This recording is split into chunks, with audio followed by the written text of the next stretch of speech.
So I think it's really interesting that you think that businesses need to take a step back and look at events much more in the round as part of their strategic that should be aligned with what the business's strategic objectives are and should be aligned with perhaps what their marketing objectives are and their sales objectives are. Mm-hmm. So just thinking out loud, I've got a client that wants to be seen as a real thought leader. I know everybody wants to be seen as a thought leader, but they've innovated and they've driven the market forward with their products, have constantly pushed the boundaries. So if they set out and they do have a goal that they want to, I suppose, as the preeminent brand in this marketplace, be seen as the people that educate. So there you can go, right, what does that look 2 or 3 years down the line? Do we want to have the ultimate conference that isn't our conference, that is a conference for the industry, if you like, but we're seen as being a player behind that. So in that way, they're aligned then, aren't they, with the business objectives? And that could go in any number of ways. Yeah, it definitely can. And also what you want to see from the outside is that if that's the plan, there's this whole kind of plan for thought leadership or the personal business brand, that also then needs to feed through other platforms as well. So I just want to throw that out there before I kind of talk about that some more. Is if I go on their website and you go to the about, and this happens so much, Michael, I don't know if you see this, you must see this. Go to the website, go to the about page, and it talks all about them. You don't see a single face. Oh, yeah. Oh my gosh, that drives me crazy. Because then, talking about... It's a personal bugbear of mine. Because my marketing rule 1.1 is it's not about you. It's about what you're going to do for me. I don't even think you should have a section called about us. But if there is, it should be that this is what we're trying to do and why you should work with us, really, rather than founded in 1965. We have one of the proudest teams that. Oh gosh, but you don't see a single face, and that. No. So I think not. I mean, I don't know. I don't know if everybody wants to be a thought leader. So there's also that. No. And if there's a brand that is very much about the customers or the clients, or it's not about them.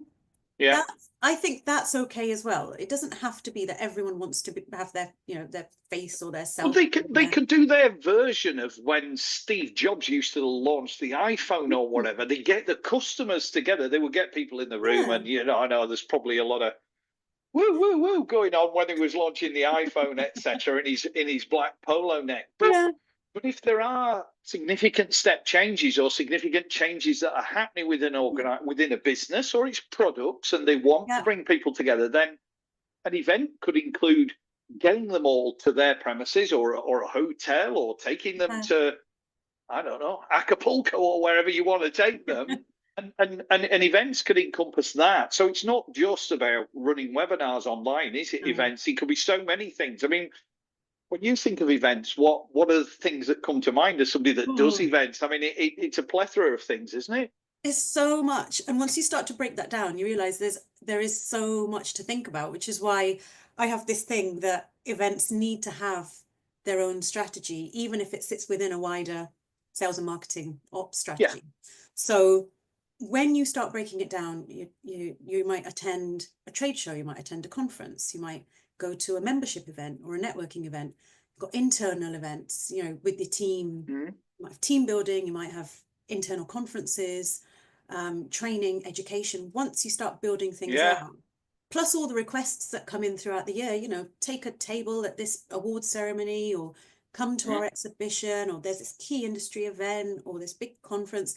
Once we start to look at all those things that come in, but also all the things that have been planned in, events can be a big drain as well. So what often happens is that somebody in the team, it might be a CEO or a decision maker or someone, signs you up to, signs the client up to have a stand at something. And then suddenly scrabbling around trying to get this stand created, do all the visuals, create all the materials. And then by the time all the resources have been used up on that, nobody's thinking about that stand experience. Then they come out and they go, "Oh, it was a terrible show. Never going to do that again." But actually, what was the plan?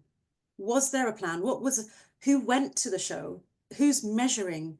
What are those touch points? What's the journey of someone coming to your stand? And it sounds really nuanced and complicated, but it shouldn't be. The trouble is when we react to events because we haven't given events enough time or resource or budget, or been strategic enough to zoom out and look at events and go, these things could be really game changing for us. Let's build that into our business calendar for the year, and also have flexibility for things that are going to inevitably come in. That there's that point where, you know, you get to a certain point in the year and requests do come in, but if you're organized enough to go, do you know what, let's have a bit of flexibility in budget, time and resource, then you can deal with that as well. And so many business owners and so many decision makers, and then inevitably, you know, your poor marketing coordinators or your office manager is then dealing with all this reactivity, and everybody's stressed and they're flapping. So then nobody in the team is looking at that event favorably, because, you know, it's all kind of stacked up. And then I think it's a couple of things that come out. It's a couple of things that come out of that. You wouldn't react like that from an advertising perspective just because people ring you up and say, "Do you want to advertise in our newspaper or whatever, magazine or whatever it is?" You wouldn't.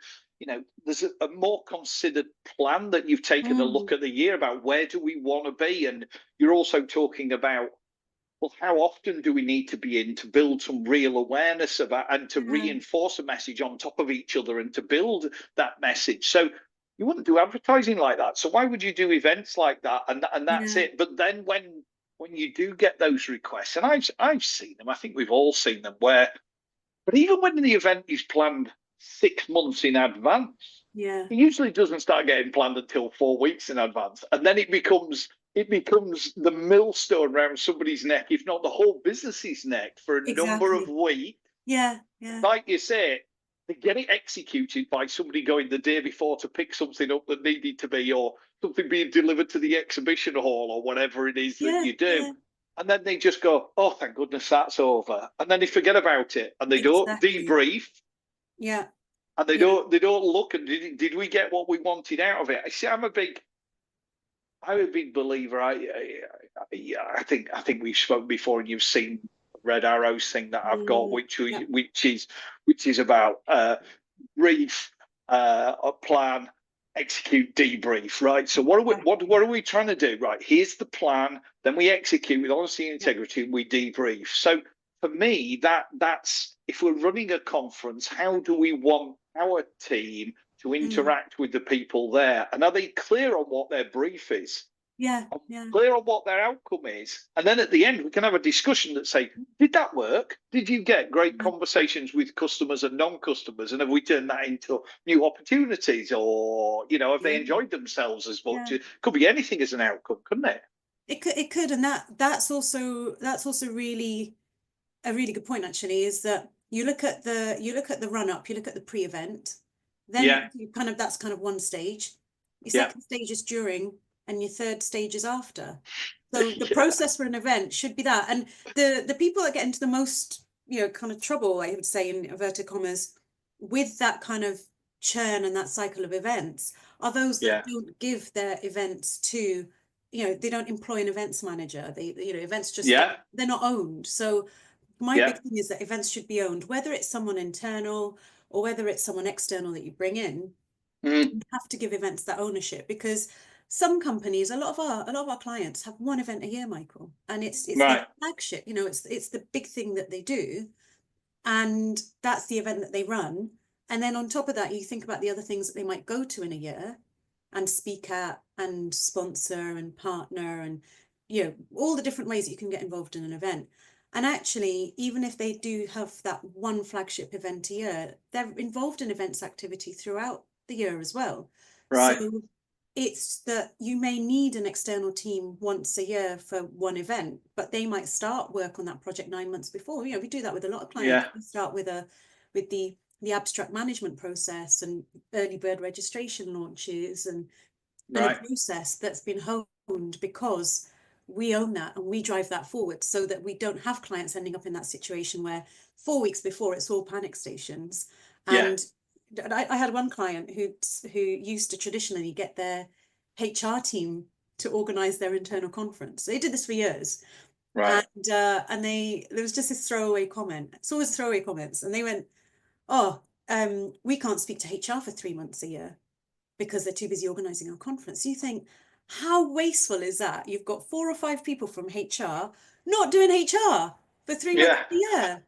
I mean, yeah, that's bonkers, in which case you'd bring in maybe 2 people and they do yeah. the work of 4 or 5 people in your HR department because they're experts. It's like muddling about trying to do your own SEO, and you may as well just bring in an expert and get them to do it and figure it out. It's just, And they'll be better at it and take less time at it and do a better job. And the thing, and they'll be less think, stressed as well, because you've got to think about the mental health of your team as well, or your own mental health. And events are stressful. We're not, I'm not saying yeah, they're they not, are. but they're nuanced. But they're only nuanced because the basics are not put in place. People aren't zooming out enough, and Mm. they're just diving in with talking about tactics and delivery and logistics. You go, hang on a minute, let's just take a few steps back. Well, every amount of money that you spend on an event, you will get more out of it if you do the pre-event. I mean, how many Yeah. people get the pre-event right, and then how many get the post-event right? And Yeah. there's an argument whether they get the event right in the middle as well. But let's assume they get the event right. But have Yeah. they got everybody there that they could have had there and that they wanted there? And if they haven't, Yeah.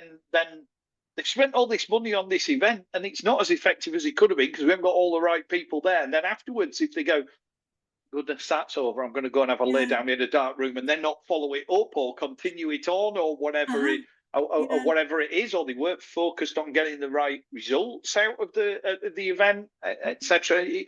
It does show, and I think it's an area that's underappreciated for sure. So a sit down and a serious conversation about the macro environment of Mm. events is a crucial thing. And so you've been doing more of that, have you? That's something that you're doing. Yes, yeah, definitely doing more of that. Fantastic. And quite interesting to see that a lot of clients, even at the sort of tail end of last year, or even before that, I'd say, late summer, were already looking forward a year and looking Right. at the sorts of things that they wanted to put in place and Yeah. having that conversation, having that discussion. So kind of looking ahead, that far ahead, which I feel like is quite unusual to be thinking, 12 months ahead and already putting events into the diary and looking at how they can make the most of those opportunities. But it also, on the flip side, you get people then you get sponsors who'll come to clients in this month for a conference at the end of the month and go, oh yeah, we'll sponsor that then. And you think, you're not making the most of that opportunity. Why are you No. sponsoring this late No. in the game? But there's still some of that, and that you can't predict. You really can't predict that. So it's interesting. It depends on which I think there's a perspective definite you're looking at. need to get ahead of the game and be proactive and not reactive. But we need that in everything that we do. And you might argue that the biggest chunk of anything that you do, assuming they don't do a capital project like a big e-commerce website launch or whatever, Yeah. the biggest chunk of spend in one thing will be about an event. And Yeah. yet people are not willing to spend a small amount of money talking to a professional who could help them maximize the return on that investment. That's what we're looking at, really, isn't it? Yeah, we're definitely looking at that. So when it comes to your clients, Michael, and the Yeah. way you work, how do they typically approach events? Do they look at events in that kind of, with that strategic eye, or do they sort of push it down I guess I for a lot think of people, very events few aren't that, are. yeah. I think plenty are attending exhibitions. I think very few are thinking that they should organise an event, that they have the right to organise an event, whether they think that they've got anything to say, whether they even know where to start. And so I think they're certainly not having a conversation where they're thinking about, well, sponsorship as part of that. And I think events spreads across. There's obviously a sales and a marketing element. Can I get some more leads for my business by doing this? There's probably does this help me retain my customers and maximize the lifetime value? Because they're more loyal to me, or this gives me an opportunity to tell them about a new service line that we're doing and launch that to them, where they can go, oh, that's fantastic, we'll have some of that and spend some money on that. Yeah.